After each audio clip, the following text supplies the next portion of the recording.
اسلام کا لغوی معنی ہے سپرد کر دینا، سونپ دینا، حوالے کر دینا، اور شریعت کی اصطلاح میں اسلام کہتے ہیں اپنے آپ کو اللہ جل شانہ کے حوالے کر دینے کا نام اسلام ہے۔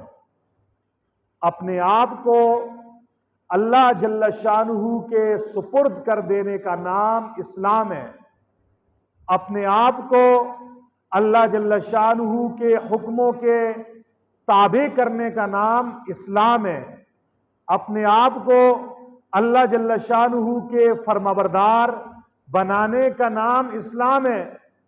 تمام انبیاء کرام میں جو نقطہ وحدت ہے وہ اسلام ہے، یعنی بندوں کو اللہ تعالی شانہ کا مطیع و فرمانبردار بنانا، اس کی محنت تمام انبیاء کرام نے کی ہے۔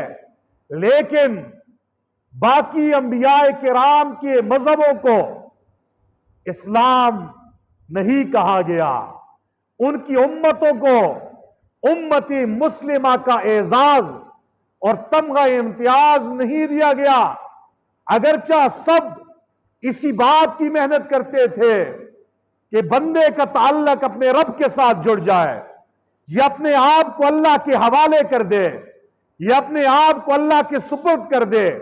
اسی کی محنت تمام انبیاء کرام نے کی ہے۔ حضرت آدم نے کی، حضرت نوح نے کی، حضرت شیس نے کی، حضرت ابراہیم نے کی، حضرت موسیٰ نے کی، حضرت عیسیٰ نے کی، 1,24,000 کم و بیش انبیاء کرام نے کی۔ لیکن اس سب کے باوجود ان کے مذاہب کو اسلام نہیں کہا جاتا، اور ان کے ماننے والی امتوں کو امتی مسلمہ نہیں کہا جاتا۔ یہ محبوب کے صدقے سے اللہ نے اسلام کا لقب، اسلام اور امتی مسلمہ کا یہ اعزاز حضور نبی کریم کی امتی محمدیہ کو دیا گیا ہے۔ اس امت کو امتی مسلمہ کہا جاتا ہے، اور اس امت کو جو مذہب دیا گیا ہے اس مذہب کا نام اسلام ہے۔ اس لیے ہم اپنے شناختی کارڈ کے خانے میں، مذہب کے خانے میں لکھتے ہیں مذہب اسلام۔ موسیٰ علیہ السلام نے بھی محنت کی، یہی محنت کی، لیکن اس کے مذہب کو یہودیت کہا جاتا ہے۔ عیسیٰ علیہ السلام نے بھی اسی بات کی محنت کی، لیکن اس کے مذہب کو اسلام نہیں کہا جاتا، اسے عیسائیت اور نصرانیت کہا جاتا ہے۔ یہ لقب، یہ اعزاز اللہ تبارک و تعالی شانہ نے محمد الرسول اللہ کی اس پیاری امت کو دیا ہے، اور اسے امتی مسلمہ کا لقب عطا کیا۔ حضرت ابراہیم خلیل اللہ جب بیت اللہ کو تعمیر کر لیتے ہیں، تعمیر کرنے کے بعد وہ اپنے رب سے ایک دعا مانگتے ہیں۔ کیا کہتے ہیں؟ ربنا وجعلنا مسلمین لک، اے ہمارے رب مجھے اور میرے بیٹے اسماعیل کو، ہم دونوں کو مسلمان بنا۔ کیا مطلب؟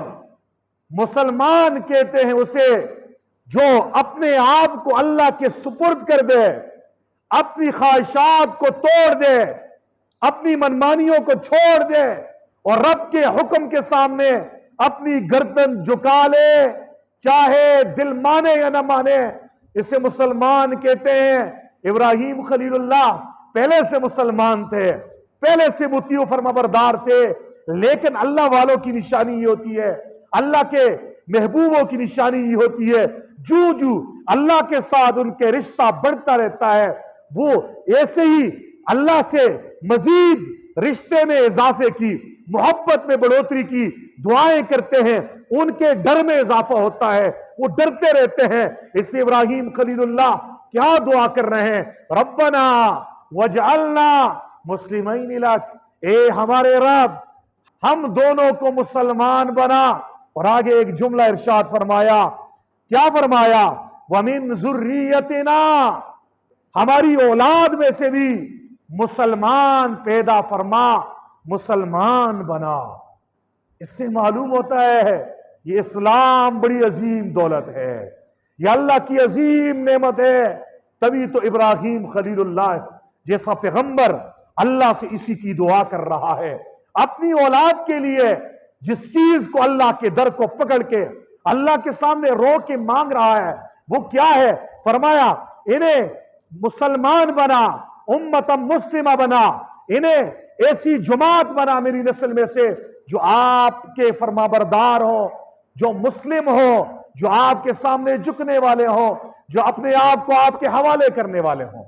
ابراہیم خلیل اللہ نے یہ دعائیں مانگی، اللہ نے ابراہیم کی دعا کو قبول کیا۔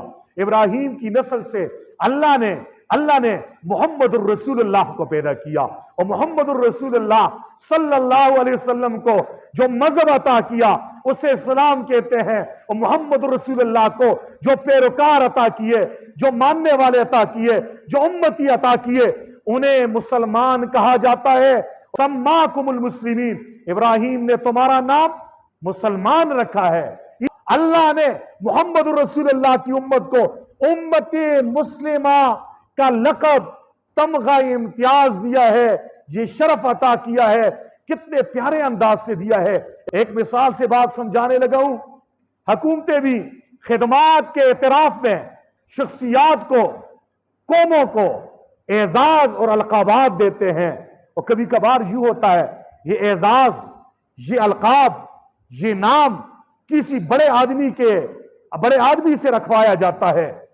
جب بڑا آدمی کسی کو کوئی خطاب دے تو اس میں ڈبل شرف ہوتا ہے، ڈبل عزت ہوتی ہے، دوہری عزت ہوتی ہے۔ ایک تو حکومت کی طرف سے وہ لقب دیا جا رہا ہے، خطاب دیا جا رہا ہے، دوسرا معزز شخصیت کی زبان سے وہ خطاب دیا جا رہا ہے۔ ٹھیک اسی طریقے سے سمجھیے اللہ تبارک و تعالی شانہ ڈائریکٹ براہ راست محمد الرسول اللہ کی امت کو امت مسلمہ کا تمغہ امتیاز دے سکتے تھے، لیکن اپنی زبان سے نہیں دی، اپنے خلیل ابراہیم کی زبان سے حضور کی امت کو امت مسلمہ کہا ہے۔ ایک تو امت مسلمہ کا لقب اعزاز اللہ نے دیا، یہ امت کے لیے اعزاز شرف ہے، اور دوسرا ابراہیم خلیل اللہ کی زبان سے اعلان کروایا میرے محبوب کی امت مسلمہ ہے، یہ وہ جماعت ہے جو میرے غلام ہوں گے، میرے مطیع ہوں گے، میرے فرما بردار ہوں گے، اپنا تن من دن سب کچھ میرے حوالے کرنے والے ہوں گے۔